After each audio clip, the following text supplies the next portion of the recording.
Pemilihan Gibran sebagai cawapres pendamping Prabowo seakan ingin mengunci dukungan Presiden Jokowi. Banyak yang meragukan komitmen netralitas Presiden karena sebagai orang tua sangat wajar bila Presiden Jokowi melakukan berbagai cara untuk mewujudkan ambisi putra sulungnya.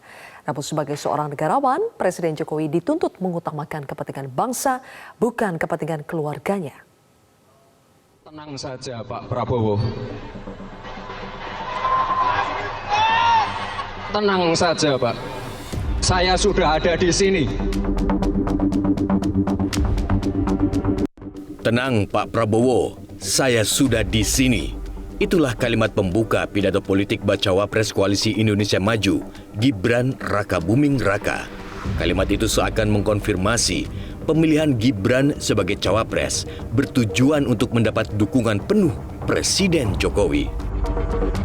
Aroma Joko Widodo begitu kuat terasa di kubu Prabowo. Narasi melanjutkan menjadi tawaran pasangan Prabowo Gibran. Tugas kita sekarang melanjutkan dan menyempurnakan. Akhir pekan lalu, Rumah Kertanegara menjadi lokasi pertemuan para ketua umum parpol peserta Koalisi Indonesia Maju. Tujuannya untuk menentukan dengan siapa Prabowo akan disandingkan. Konsensus seluruhnya sepakat mengusung Prabowo Subianto sebagai calon presiden Koalisi Indonesia Maju untuk 2024-2029 dan saudara Gibran Rakabuming Raka sebagai calon wakil presiden dari Koalisi Indonesia Maju. Dengan mengusung Gibran, Prabowo tampaknya ingin memastikan dukungan jaringan kekuasaan. Pasca deklarasi, Prabowo langsung mendapat pernyataan dukungan dari PSI dan kita mengetahui Ketua Umum PSI adalah Kaesang Pangarep, adik kandung Gibran, putra bungsu Presiden Jokowi. Presiden Jokowi pun dituding membangun dinasti politik. Namun Bacapres Prabowo menyatakan dinasti politik tidak salah jika tujuannya berbakti untuk rakyat dan negara. Kita jangan cari yang negatif lah, cari yang positif. Ya. Orang ingin berbakti, apa salahnya? Dukungan Presiden Joko Widodo untuk mendorong karir politik putra sulungnya memang tidak kasat mata. Kepada publik, Jokowi menyatakan capres dan cawapres adalah kewenangan partai politik. Namun banyak yang menduga tampilnya Gibran dalam Pilpres merupakan kisah sukses orkestrasi politik istana. Pasangan capres dan cawapres itu ditentukan oleh partai politik atau gabungan partai politik. Jadi silahkan tanyakan saja ke partai politik, itu wilayah parpol. Dan saya tegaskan, saya tidak mencampuri urusan penentuan capres atau cawapres. Kepada publik, Presiden Jokowi juga selalu mengaku mendukung semua capres-cawapres. Dukung semuanya untuk kebaikan negara ini. Berarti dukung Pak Ganjar, dukung Pak Prabowo, dukung Pak Anies. Dukung semuanya untuk kebaikan negara ini.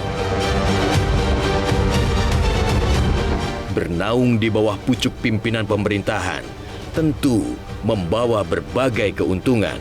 Puluhan lembaga dan ribuan aparat negara berada di bawah telunjuk kepala negara. Yang jadi pertanyaan, apakah Presiden Joko Widodo mampu memisahkan kepentingan kelompok dan keluarga dari kepentingan negara dan bangsa? Jangan sampai narasi intelijen digunakan untuk mengetahui dapur parpol terulang kembali. Informasi yang saya terima komplit. Dari intelijen saya ada BIN. Dari intelijen di Polri ada BIK. Dari intelijen di TNI saya punya BAIS. Hakim Mahkamah Konstitusi Arief Hidayat mengkritik kekuasaan yang terpusat. Ternyata kondisinya lebih buruk dibandingkan masa Orde Baru. Arief juga menyatakan pihak-pihak yang memiliki kewenangan untuk memimpin saat ini juga mempunyai banyak kaki untuk menjalankan kekuasaannya. Bayangkan Bapak Ibu sekalian, di era Soeharto, era rezim Orde Baru atau Orde Lama pun, itu tidak ada kekuatan yang terpusat di tangan-tangan tertentu.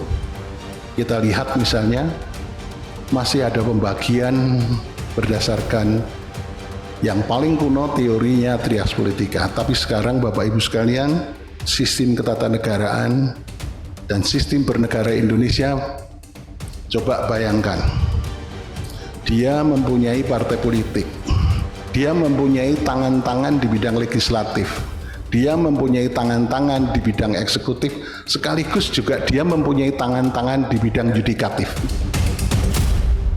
Jelajahi cara baru mendapatkan informasi. Download Metro TV Extend sekarang.